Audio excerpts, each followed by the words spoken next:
Hello, everyone, and welcome back to another action-packed edition of A Work in Progress, AWIPOD, if you will. I'm your host, Brent Piles, and with me, as always, is my good friend and cohort, the Mayor of Canton. Mayor of Canton, how's shoveling snow out there?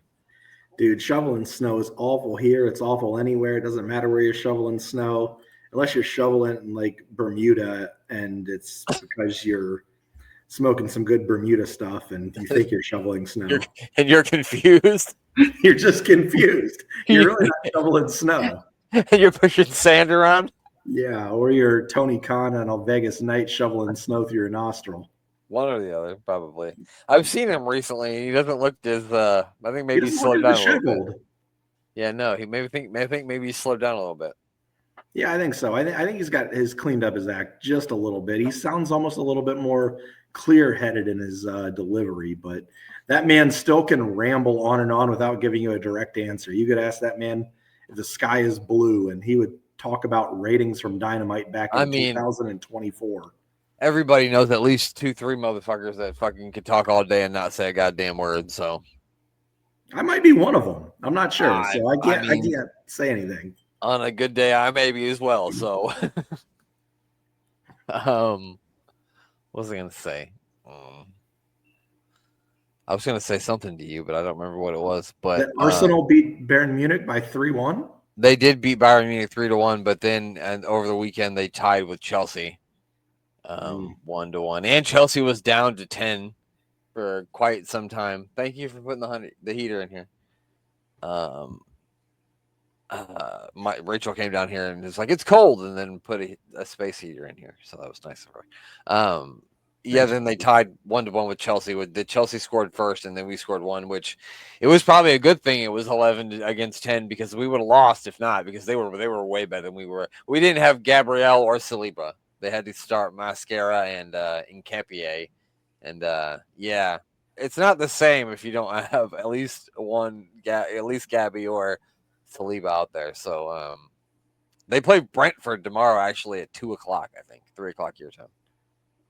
Brentford? Yeah, because they play. It's a champions. It's a midweek. It's a midweek Premier League game. Oh, okay. I Yeah. thought you meant the Champions League. I'm like, Brentford wasn't in the Champions League. No, Brentford is not the Champions League. That would be something. If Brentford made the Champions League. I don't know how long it's been, but I imagine it's been some time since Brentford. Also, on some American soccer news, Akron U is in the Elite Eight, and they Nice. are playing St. Louis to, make it to the Final Four. I think tonight. St. Louis, huh? Yeah, Akron U is a soccer powerhouse, man. They're no joke. I didn't know that. Yeah, that's cool. But yeah, they did. They had a big game against Munich, but then they did lose to. Um, they didn't lose, but they tied Chelsea. It felt like a loss. It really did. That's a They're still. loss. They They're should beat still. Chelsea. Yeah, especially when then they were down to 10 guys for so long, and they looked way better than we were. Like we probably should have lost. I said that after the game. I said, you know what, we probably didn't deserve to win that one. So they were just kind of Survivor Series in it. Like when you're a Survivor Series and you're up 4-3, you should win that game. Yeah, exactly. That's exactly what it was like. So yeah, a bit of a disappointment, but they're still 5 points above City. Well, I guess it's 2 points now because City won today and we haven't played yet. So we're 2 points ahead of City, and they play Brentford tomorrow. So we'll see how that goes. The Bears are the number one team in the NFC. If you would have told me at the beginning of the year that the Patriots and the Bears would be the two number one seeds, I would have told you to go see a therapist. Yeah, I mean, I can't believe when people like I always It had doesn't like make some. sense. Yeah, it doesn't make. I always had like some of my favorite teams hat on or a shirt on or something, and the Bears stuff is the thing that most people say something to me if I'm wearing it, and now it's a whole different thing than what it used to be. People would be like, "Oh, the Bears, huh?" And like like ha ha ha, and now people are like, "Oh my God, your team's doing good," and I always laugh. I'm like, I cannot believe it. I can't believe it. I'm still waiting for the the bottom to fall out. Yeah, no, I was just like, well, it's like, oh, they're playing the Eagles. There's no way they'll beat the Eagles, and then they go out there and they beat the fucking Eagles. Super Bowl champs. In fairness, though, the Eagles' fucking offense looked awful. They tried to do the tush push, and one of our safeties just ripped the ball out of Jalen Hurts' hands.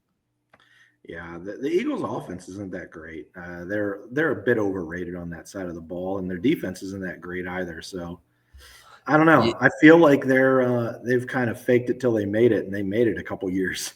Well, yeah, I think maybe a Super Bowl hangover. You know how it is. Usually, after a team wins the Super Bowl, they usually aren't so I good. I don't know mean, anything we're about that. talking about this, but they're still going to make the playoffs. I think they have like a 95% chance of making the playoffs. But Oh yeah, I think they're in the number 2 seed right now. they So are it's the not their number two. fault. Yeah, because they were Or number maybe one. the No, Rams are, but no, still, it's the Rams. Yeah, then the Eagles. That's right. Well, they're in the NFC East. That's why they could probably lose all their games and still make the playoffs. very true. Yeah. So yeah, it makes me laugh every time I think about it. And the AWIPOD Bowl is coming up in 2 weeks. The Bears play the Packers this week, but then after that, it's the Bears versus the Browns, my team versus your team. And don't worry, the Bears will let it be close because they always let it be close with everyone. I want the Browns to lose the rest of the year. They need a high draft pick next year. Said every Browns fan for the last 20 years. Yeah, don't let your Bears team lose to this sack of garbage. Oh, they better not lose. Well, I don't know. They might. Who knows? I'm trying not to get my hopes up because I've seen where this goes before. And somebody said to me today, they were like, they're not going to win in the playoffs. So I'm like, oh no, I don't have any high expectations. But if they made the playoffs, that'd be fucking great. I'd be so happy with that. Yeah, I'm still shocked. I can't believe the record. Me fucking neither, man. I can't fucking believe it. It's insane. But another thing that happened this weekend was Survivor Series, and I know you said you didn't get to the very end of Survivor Series. Now, I felt this show was a bit underwhelming. Would you agree or disagree with that? Man, I always hate to feel like the positive homer that just loves all the WWE pay-per-views, but I actually enjoyed it. Like I saw a lot of people. I saw a lot of people, downplaying it, saying it was like the worst show of the year or one of the worst WWE pay-per-views in years. And I kind of get the feeling of staleness kind of setting on when it comes to a lot of the talent in WWE. But I enjoyed it all around. I thought all the matches were good. I mean, there were only 4 of them, so it would have been hard to screw that up. I enjoyed the John Cena, Dominic Mysterio a ton. Both War Games matches I enjoyed, and Nikki and Stephanie Vaquer both delivered for me too. So I can't say it was a bad pay-per-view. Yeah, I don't know. I don't know. Just there was something about it. It was underwhelming. Yeah, you're right. The women's War Games match I thought was okay. I didn't think that one was so bad. I don't know. I don't know if maybe I expected more out of the men's match, but like the ending fell very flat. Like I get what they're trying to do. It's a mystery person. It was funny to you. I said maybe it was Chris Jericho, and then you said, "What did you say to me?" He was not moving up that cage that quickly. Yeah, exactly. And I said, "True." I think I see where you're going with like the men's side, where you didn't really have anyone that was going to steal the show. Like in singles matches, not a single one of those guys does anything wrong. They both always deliver. But in something like a War Games, you want someone that's going to impress and do something phenomenal or spectacular. And you're not going to get that with any of those 10 guys that were in there. Not a single one of them is going to give you that. And, maybe if they put 2 cruiserweights on each side, maybe you could have gotten something a little bit more wowing. Yeah. Like if you would have put Montez Ford on one side and I'm trying to think of someone else on the other side, maybe Ilya Dragunov just randomly. Oh, God. So add those 2 guys to that mix and pull out whichever one you didn't want in there. You're probably going to get something fun and good. I want a War Games match, and I want Gunther and Ilya Dragunov to be the captains, and I want them to pick teams, and we'll go into a War Games match. That sounds amazing. We'll get that one year. It's coming. I hope so. I mean that's a great point, and I don't know. I did like that they didn't do a whole lot of every single person pulling 2 or 3 things out of the ring and stopping the match flat. So I thought that was good. But it's also weird to see like we talked about this before about, somebody's getting beaten up in the ring, but you're taking your sweet ass time to get out there. Like that's Yeah, another I thing did about not it that I like didn't that at like. all. Yeah. Especially the Roman Reigns entrance. That took forever. And then I'm sorry, I get that the whole thing for Jey Uso is that he does the thing, but he literally got into the cage, helped them come back, and then he did his whole entrance thing again until it was time for them to be at the disadvantage again. So it made him look like a complete fucking idiot. I tell you what, Jey Uso's losing a lot of support from me. Yeah, On all, I don't know if that's 100% his fault, but like that's not the time to do that. Like that just isn't the time to do. It's stupid. yeah, It's like dumb. at some point you got to tell creative, if anything, like, hey, I can't get made look like an idiot. Yeah. But I don't know. By this time, I had eaten a couple of special brownies. You know what I mean, Mayor? And I'm sitting here looking at him doing this in the middle of the goddamn War Games match, and then the clock starts counting down for the next person to come out, and I'm like, well, am I high or is he high? Is what I was thinking. Because what the fuck? What are we doing? What are we doing here? It was just dumb, and that's probably why. Is there a sloth on the screen or am I high? No. Yeah, and I thought that the John Cena Dominic matches had, and I knew it was coming, but there was just too much interference. And I Yeah. don't know if John Cena's second to last match was the time to have Liv Morgan come back. And that's just my own personal feelings. I don't have any like dislike towards Liv Morgan. I love Liv Morgan. I just don't know if that was the time. And I'm a super John Cena homer, and so for him that to be a second to last match, it was meh for me. I'm still not buying any of the fact that they're saying these are going to be his last matches. No, you don't believe that? I don't believe it whatsoever. I don't. I think they're going to do that for like a year. And you know how many times Terry Funk and Ric Flair retired? I feel like John Cena is kind of going to be on that same trajectory. You're not going to get him as a main event, like as a full time player. Those Saudis are going to bring out money, and he'll be back. Maybe I don't feel it. I don't buy it whatsoever. the thing is, I like it back where he is now because he has good matches again. Like before, when he would come back and have a match, they usually weren't very good, and that's to be expected because how can someone just step into a ring and have a great match when you're plus 40 years old? And so I don't want to see him come back and not look. I want him to look like he looks now. I don't want him to come back and He's been phenomenal. This yeah. might be the best he's looked in since chain link around his neck. Well, I don't know. He was really good during the United States Open Challenge challenge when he would do that every week. He was really good during that too. I think that's when people really started to come around on him because it was always a mixed bag with him, and obviously he still gets a mixed bag when he comes out. But they do that because that's what you're supposed to do when John Cena comes out. Some people are supposed to chant Cena sucks, but I think he's universally loved now, and I think it's because of that run. He also, he helped a lot of guys who were coming up have big matches on Raw, like Sami Zayn and a bunch of guys.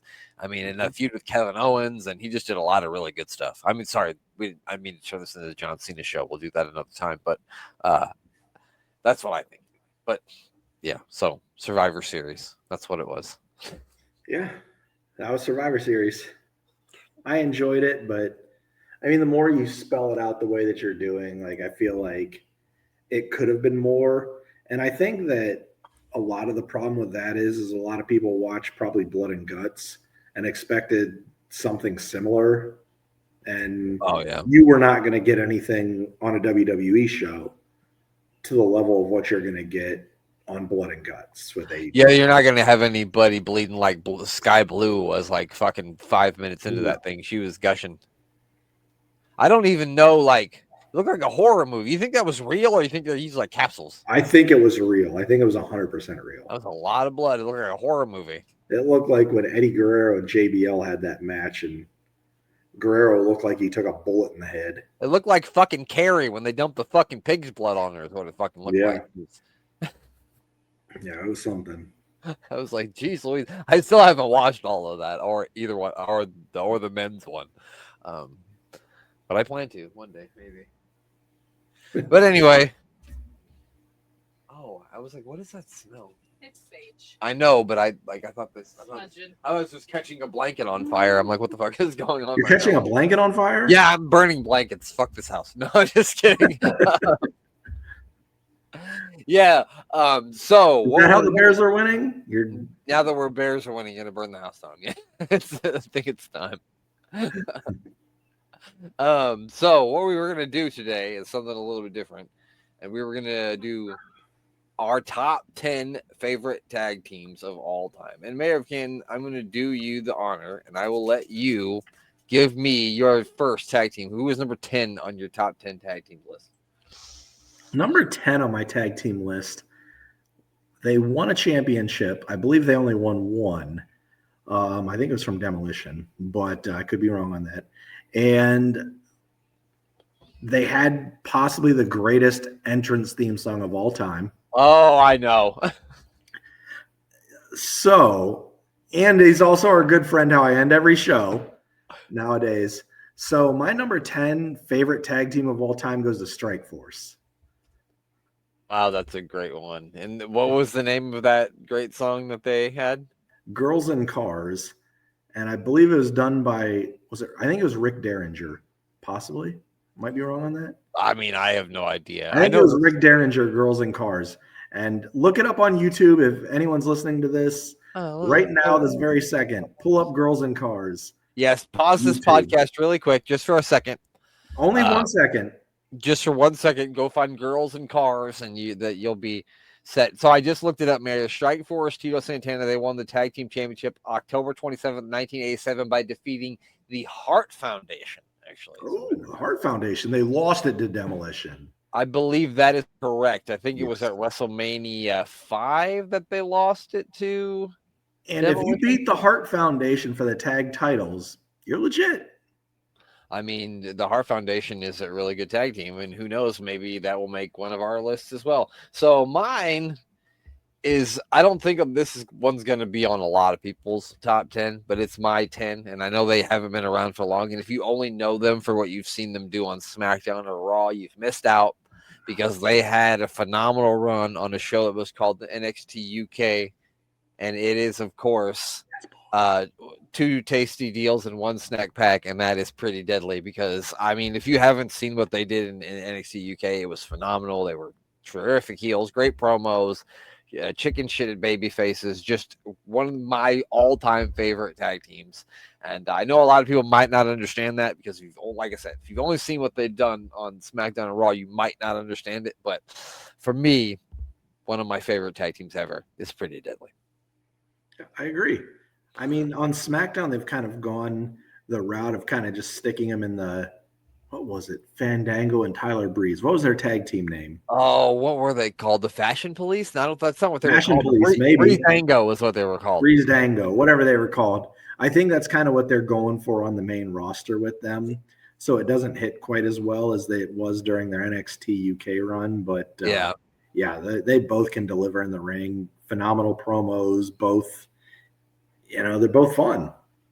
They would do commentary sometimes on NXT UK too, and they were even good on that. They were so funny. But yeah, pretty deadly. Number 9. Who's at number 9 for you? Number 9 for me was the Nasty Boys. Wow. The certified sink pissers themselves. I mean, if you watched AWIPOD over the past, 5 years, we've all been some Nasty Boys fans. We've all been some certified sink pissers in here. And sometimes, if the line is long in the bathroom, you just got to piss in the sink. And no one can piss in a sink like Brian Knobs and Jerry Saggs. So, no. Nasty Boys, number 9 on my list. WCW and WWF champions. They were. That's correct. Yeah. Well, the Nasty Boys. I didn't put the Nasty Boys on mine. They'd be just outside, but that is a good pick. I mean, they were a staple in tag team division and both tag team divisions in the 90s. So yeah, great pick. I got some guys started in ECW, came to WWE, had some great stuff. It's the Dudley Boys, of course. I mean, the 3D is still one of my favorite finishes of all time, and them doing that through a table to someone, I don't think it gets much better than that for me. For a tag team finisher, that's the best one there is. I think that's even better than an LOD. Oh yeah, the Doomsday Device. Yeah, so the Dudley Boys. I agree. I loved it. Bubba Ray and Devon, not like big, not like dances with Dudley and Spike Dudley. It's Bubba Ray and Devon. Just want to clarify. I did not have them on my list, but they're definitely in that. Like they could be there. This is not the best tag teams of all time. These are just what my favorite tag teams were. Yeah, see, that's the thing I meant to say at the beginning of this, and I just wanted a disclaimer here that these are not everybody's favorite tag teams, or who had the most championships, or who won the most matches, or whatever. I know there's a lot of legendary teams out there that we're not going to have on our list, and it's probably because me and the mayor didn't grow up watching that stuff, or we didn't watch a lot of that stuff, and that's why I know the Freebirds and the Von Erichs are great, but I just didn't watch a lot of that, so they're not going to make my list. Yeah, Youngblood and Steamboat are not on my list, but they're probably one of the top tag teams of the early '80s. Yeah, the Briscoe brothers, great tag team. I didn't watch wrestling in the '70s and the early '80s, so they're not going to make my list. The only thing I know, other Briscoe brothers that are not even related, both another great tag team. Exactly. But yeah, so who's number 8 for you? Number 8. I love this team. I think they're one of the best, if not the best, in-ring tag team of all time. Very underrated, and that is Team Angle, Charlie Hawes and Shelton Benjamin. Also known as the world's greatest tag team, correct? The world's greatest tag team, yes.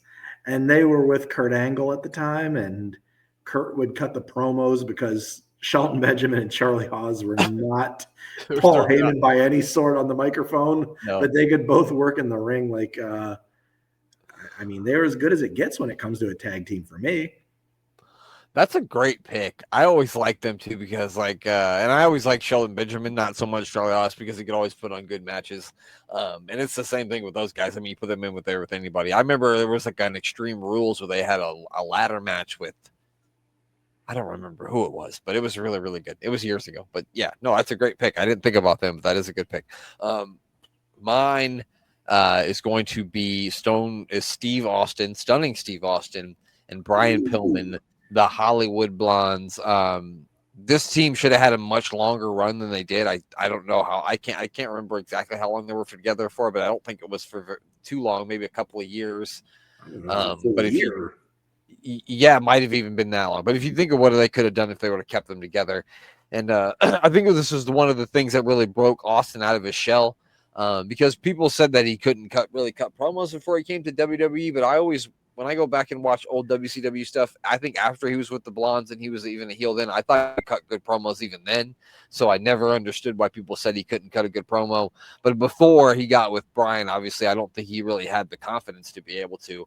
But I think being with Brian, gave him the confidence. And they had some great stuff with, I know, Steamboat and Shane Douglas, I think, were a tag team at that time. And they had some great cage match together with those guys. And yeah, so the Hollywood Blondes is number... I don't remember what number we were on. Number 8? Either 8. I think 8 for you. Yeah. Yep. Yes, number 8. Now, go ahead with number 7. I wanted to put them on my. Actually, we haven't had any duplicates so far. Which I'm surprised by. Yeah, I'm surprised. So that's pretty awesome. I'm glad about that because I wanted the Hollywood Blondes on my list, but I just didn't feel like they were together long enough to be able to throw them on there for me. So I did have a tag team that has been together for a long time in WWF and WCW. It probably should be in most people's top 10s list, I would think, and that is the Steiner brothers. For accolades alone, they both were, held championships in both companies, both intense, both great. I mean, Rick isn't great on the mic. I don't even know if you can say Scott was great on the mic, but he was entertaining on the microphone. Oh, man, yeah. You had no idea what was coming out of his mouth. You didn't know. If you gave him a microphone, it was like CM Punk pipe bomb before the pipe bomb, and it wasn't eloquent. It might not make any sense, but you're going to be like, did he just say that? Yeah. Yeah, I mean, when he's telling Ric Flair to go spend his money not on hookers and to go get his yellow crooked teeth fixed on live television, you're like, wait, there's no way he said that. I misheard that, right? You didn't even have DVR back then either. You couldn't even rewind. No, you couldn't even rewind it. So, but yeah, that wasn't Steiner Brothers tag team era, but that was Scott Steiner doing Scott Steiner things. And the tag team alone was fantastic. They had so many good tag moves with one another, and they both played off each other really well. And Scotty Steiner with the mullet might have been the best wrestler in the world that was stuck in a tag team and didn't get a chance to break out at the time. I mean, you might be right about that. I remember hearing a story on Bruce Pritchard's podcast when I listened to that years ago, where he said that he wanted to like bring him in and have him win the Royal Rumble in 1993 and like challenge for the WWF Championship at WrestleMania, but they shot that down. I think he was the best wrestler in the world. I mean, you might not be wrong with this, like with their size and their athleticism and the things they could do. I mean, they were doing Hurricane Ranas and shit. It was called the Frankensteiner, but that's what it was. It was a Hurricane Rana, and they're fucking And the mayor is completely waiving the fact that they went to Michigan here. I'm letting that slide, especially after Ohio State finally ended the drought and beat Michigan. I'm letting it slide for right now because I love the Steiners. I love I love Rick's son. And I'm not sure if Scotty's son is going to end up in WWE, but you know he will. He's definitely a stud. You know he will. You know he'll be in that bitch. I don't have the Steiner brothers in my top 10 either. But I get why people would want them in their top 10, but I don't know, just not for me. I mean, if I had to make a top 15, they'd be in it. Yeah, they might be number fucking 11. You know what I mean? But I didn't think about a top 15. I thought about top 10. But I get about your favorite. It's all about your favorite. That's what we're doing here. This is the first like new era tag team that we've got on here, like this era of wrestling tag team. I mean, they've been around for quite some time. I know people might not say that they're not a tag team because there's 3 of them instead of 2 of them, but they won the tag team championships a bunch of times. And if you wanted to pick the Von Erichs or the Freebirds as your favorite tag team, I would totally accept that. And so mine is the New Day because, of course, everybody loves Big E and Xavier Woods, but Kofi Kingston's been one of my favorite wrestlers for when he was Jamaican man. So I love everything about the New Day, even when they tried to make them heels at first. They were just too funny to hate, and now they'll go down as one of the best WWF tag teams in history. I'm not going to say they're one of the best tag teams in wrestling history, but as far as WWE goes, I'd say you got to be in there. So the New Day is number 7 for me. Yeah, I enjoy it. The fact that they brought them in as heels, thinking they were going to have this goofy gospel gimmick, and the crowd could not stop getting behind them after a couple weeks. They realized they were onto something. Just let them be them. And the more that they got to be themselves, the more they got over. And it was so much fun for that ride of just watching them being themselves. Yeah. I mean, they're heels now, but they weren't then. So we're to number 6. Number 6. I think my next 2 might be the area where we might overlap. But who do you got at number 6? I don't know yet. You might. I bet you don't have these 2. I might not, but number 6, Edge and Christian. I'll keep it short since we talk a lot. I really enjoyed Edge and Christian, and back to Angle, Team Eck with Angle and Christian and Edge. Yeah. I've always been more of a fan of Christian, and I always thought Christian was going to be the breakout star. Not that he didn't have his own, great Hall of Fame level worthy run. Yeah, he certainly isn't Marty Jannetty, that's for sure. No, he definitely wasn't the Marty Jannetty, but I always felt that Christian, for me, was the star of the group. And I always loved his work, and I loved Edge's work as well. And the 2 of them together just played off each other from being best friends forever. I mean, growing up, they're good buddies. So I enjoyed it. I enjoyed them as a tag team, and that was my number 6.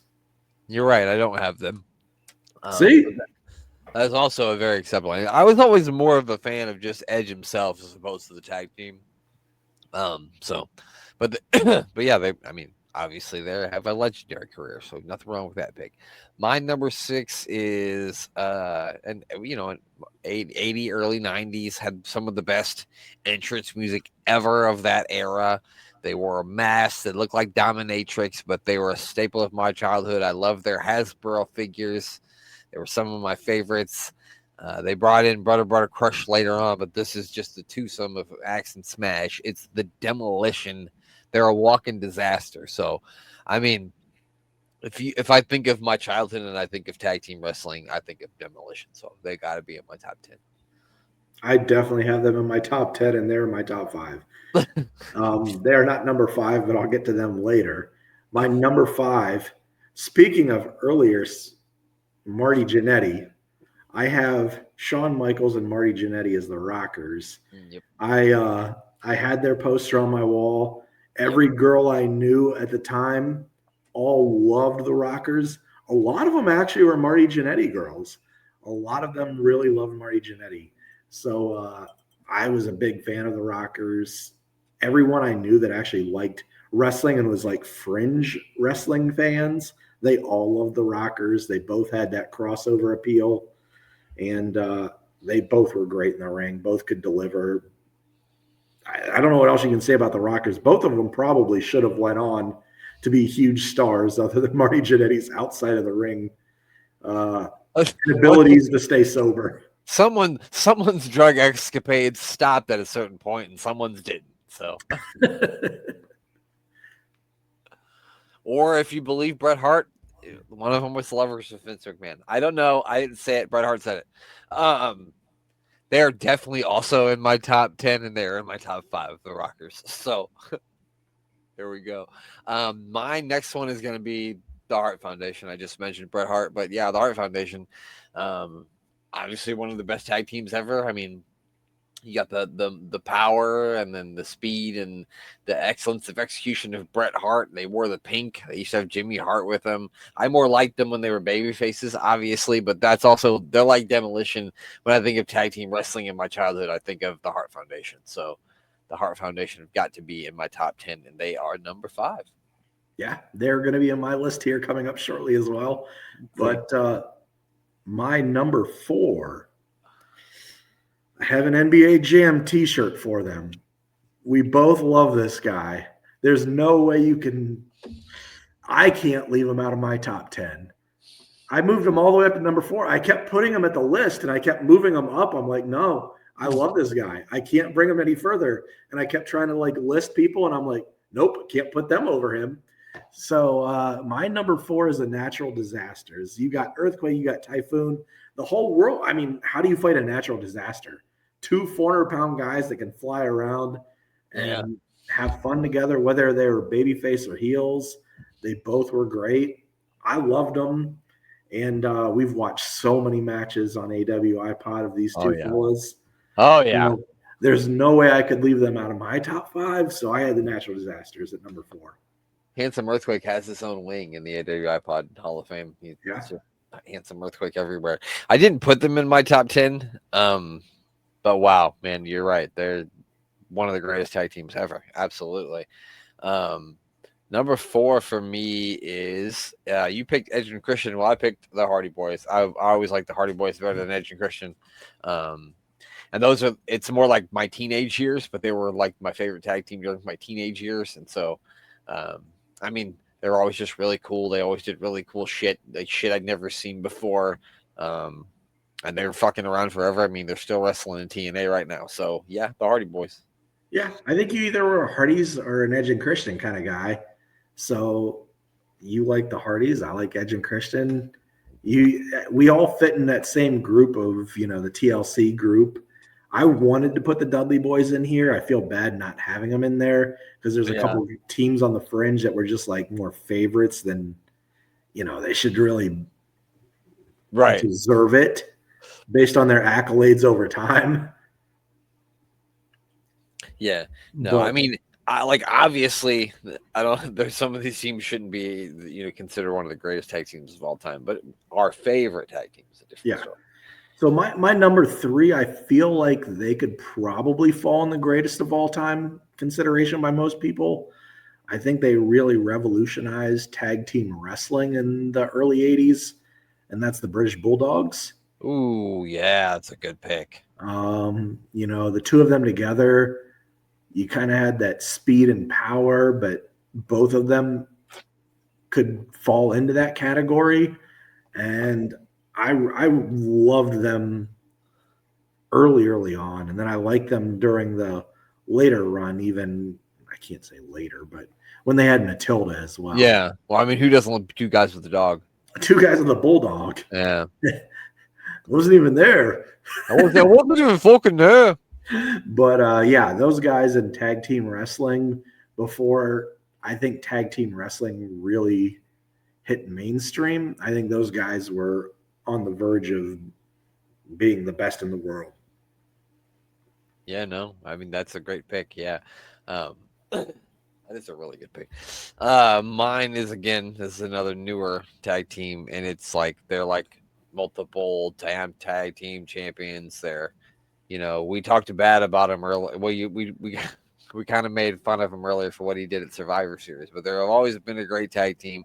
Always one of my favorite tag teams, and it was nice when they reinvented themselves from the guys in the face paint to what they've become now. And it's the guys that have been down since day one ish, and it's the Usos. They're number 3. Yeah, they deserve it. I enjoyed them. I didn't have them on there just because I didn't have too many modern teams really on my list. Yeah. Just because that's not really my vibe as much as, 80s, 90s, and early 2000s. Yeah. But you already had these guys. I think you had them at number 5. Definitely had a lot of great matches with the Bulldogs and early Rockers, and that's the Hart Foundation. Yeah. You got not the top 2 tag teams for me. I think Brett carried a lot of it. Well, yeah. And I would have loved to have seen Brett and Owen have a later Hart Foundation run. Oh, yeah. Because that would have been so much fun. But yeah, the Hart Foundation, 2 of the best cohesive unit, just working together. It was great. I loved it. Yeah, really great tag team. My number 2, I think you had them at number 5, maybe. And it's Shawn Michaels and Marty Jannetty, the Rockers. Yeah, so that's funny. We had the same ones just in different positions, but the same positions. And I could have gone either way with it too. Like it's not like any of these I could have taken out and been like, oh, that's a terrible pick. Yeah, I'm actually surprised that we didn't have more overlap than we did. But yeah, I mean, like you said, had the poster on the wall, pretended to be. I remember I had my parents were friends with another another couple, and they had a son, and we would pretend wrestle, and we would be the Rockers, and yeah, I mean, forget about it. The action figures, everything. I was the biggest. I always liked Shawn Michaels the best, which is funny that it worked out that way for me. But yeah, so I mean the Rockers. You talked about them. What else is there to say? So now here it is, Mayor. Both of our favorite tag teams of all time. I think I already know who yours is. Who is it? I don't know if you know who mine is. Maybe you do. My favorite tag team of all time was Demolition. Yeah, because I said him earlier. You were like, "Oh, well, I'll have him later." You hadn't said him yet. I mean, I love them because they scared me, but I still rooted for them. That theme song with them coming out with the spikes on the shoulders and the because at the time I didn't really know the Legion of Doom as much, right? So I did not have them on my list. Same. But I did know Demolition because I was definitely watching WWF at the time. And those 2 were what I knew tag team wrestling was as growing up. They scared the shit out of me, but they were so cool. I wanted to root for them. They had the great music. They had the great moves. They were just the cool team to root for tag team wrestling.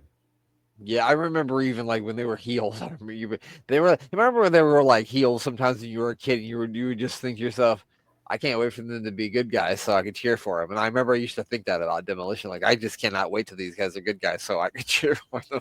Yeah. I mean, and I think at one point in time they had the longest title run.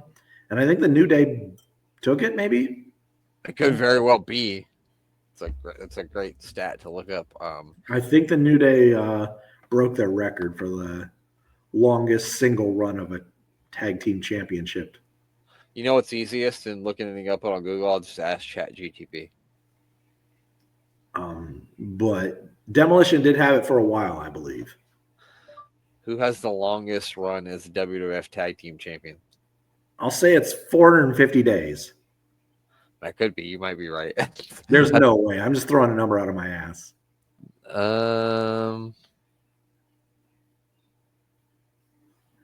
Okay, hold on. Oh, what was the second longest? I asked it the If wrong you're way. looking at like 70s or 80s, you got like Young Blood and The funny thing is that it's like the number one, the longest is the Usos. The second longest is the New Day. oh wow, they must have both Who's broke. the third longest? It has to be Demolition. They had to have broken it. They Let's see both it. probably broke it. What was their reigns? What were their reigns? Was it over 450? It actually, yeah, it was over 450. The Usos was like 600 and something. Holy crap! It says Brian London. It says no. It says Brian. It says Paul London and Brian Kendrick had theirs for 331 days. They were a team that I thought about. I wasn't going to put them in my top 10, but I did think about them. Yeah, they had the weird masks on, and it was. Yeah, so I don't know. I see Paul London a couple times a year. Really? Yeah. Oh, he's still wrestling in Akron at my little local federation. I don't know where he's out of, but he still wrestles there a lot. Out of a cannon, I think is where he's out of. My number one wasn't on your top 10. I don't know if it would make a lot. I know who they are. Yeah, I know you do because I talk about it all the time. I've said it on the show many, many times. They probably don't make a lot of people's top 10s. They probably don't make a lot of people's top 5s. They certainly don't make a lot of people's top 2s, but they're my number one. And it's the guys with the Texas accents, but they're somehow from Harlem, New York, even though I never thought about that as a kid because I didn't think anything about it because I live in Nebraska where people don't have accents. So it's the Harlem Heat. They were just super cool to me. I loved them when they were heels, baby faces, when we had Sister Sherry. They had the cool music. They were like one of the first people I remember that would talk trash to the camera as they would come to the ring. And I just thought I loved everything about them. I just thought they were the fucking coolest guys on the planet. Even when they were bad guys, I loved them. So yeah, Harlem Heat, favorite tag team ever. I didn't have them on my top 10 list only because I knew you'd have them probably at 1 or 2. Yeah. So I was trying not to have duplicate tag teams, but they would have been in my top 10. I was just trying not to have overlapping teams other than a few that I knew. Like you can't not. I'd sound like an idiot if I didn't have the Hart Foundation in my top 10. Well, someone on TikTok told me they were an underrated team, and I thought that was funny because no. Yeah, the so Hart Foundation? No. Did I ever tell you about the person? This is a long time ago, ages on Twitter when I used to use that thing. Oh, and by the way, if anybody out there gets a DM from Glenn on Twitter, he's fucking sick in the hospital, so he's not DMing anybody. Somebody fucking hacked his account, and whoever did it can go fuck themselves. Okay, just want to put that out there. Yeah, somebody on Twitter told me one time that Bret Hart was overrated, and I was like, I think I had to block you now because how is Bret Hart overrated? Are you kidding me? Bret Hart? Bret Hart's overrated for what? Bret Hart? Overrated what? Playing checkers? What are we talking about? I mean, the man can hold a grudge like no one. Like I hold a grudge pretty well, but Bret Hart can hold a grudge. Yeah, you're right about that one. And he's probably the best in the ring wrestler of all time. Yeah, he's top 3. I'll give him top 3 without even thinking. He's in there. He certainly has been overrated. That's like saying, who's overrated? Michael fucking Jordan. Come on. Yeah, he was overrated or underrated. Either way, whichever way you say it, you're going to sound like an idiot. You know who's overrated? Barry Sanders. Are you dumb? He's on the worst team of all time, and he just still ran for 1,800 yards a season. He would run for 20 yards, but only make 3 yards because his offensive line was so bad that he had to run backwards 10 yards to make 3 guys miss. Yeah, I don't know about people sometimes. Here, I don't know if you did any, but I have a few of my least favorite tag teams. You want to hear them? Can I give you my one? I only have one. Oh yeah, give it to me. And it's going to be stupid. I'm going to probably get like hate for this when people hear this. What is it? I absolutely hated the Outsiders. Oh, really? I hated them. I did not like Scott Hall and Kevin Nash together as a tag team. I feel like they killed the tag team division in WCW, and they didn't need to do it. They could have been in that upper middle card status, both of them. They didn't need the tag belts. And the tag team division at that time in WCW was so stocked full of talent that I feel like it hurt everyone involved by having those two as tag team champions. Neither of them needed it, and they weren't that great of a tag team. They were just buddies that liked to travel together and drink beers. Okay, and if you have a problem with what you just said, what the mayor just said, name me one fucking outsiders match right now that you're like, man, I need to go back and watch that one. I bet you can't. No, there was so much talent in WCW in the tag team division that they did not need it. I mean, there could have been so many guys that could have come up and taken the tag belts and had a run with it that it would have felt impactful and elevated some guys. From tag team guys to single stars, just like Bret Hart and Shawn Michaels did in 10 years beforehand.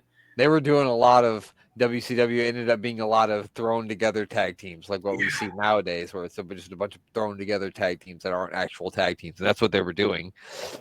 And I'm not saying like Kevin Nash and Scott Hall, two of my favorite singles wrestlers and talents of all time. Like, I mean, they're way up there. They did not need a tag team run in WCW. It just was, what do you call like a glory project? I don't want to say anything stupid about them, but they didn't need it whatsoever. Yeah. It was a waste of a belt and a waste of a spot. I know you hated the outsiders, but how did you feel about Fake Razor and Fake Diesel as a tag team? I mean, I got, what was his name? Bogner and Kane. Yeah. One of them went on to do a lot of things, but a lot of things. I like them as a tag team better than the other two. What about? Do you remember this one from the like the early '90s? What Well Done? Oh yeah, they were in the '93 Rumble, I think, together. It was '95.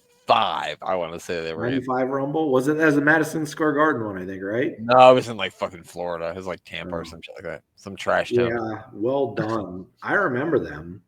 I can't tell you what their names were. It was like Johnny Well and Timothy Dunn or some shit like that. They were Well Done. Tag team. Yeah, that's not a good name. Remember the new Midnight Express? The new was this WWE? Yeah, it was Bob Holly and Bart Gunn. Ooh boy, yeah, that didn't Bob and Audacious Bart. That didn't need to happen. There was no reason for that. No, the new anything never works. No. What about Techno Team 2000? That's just a stupid name. I'll tell you this.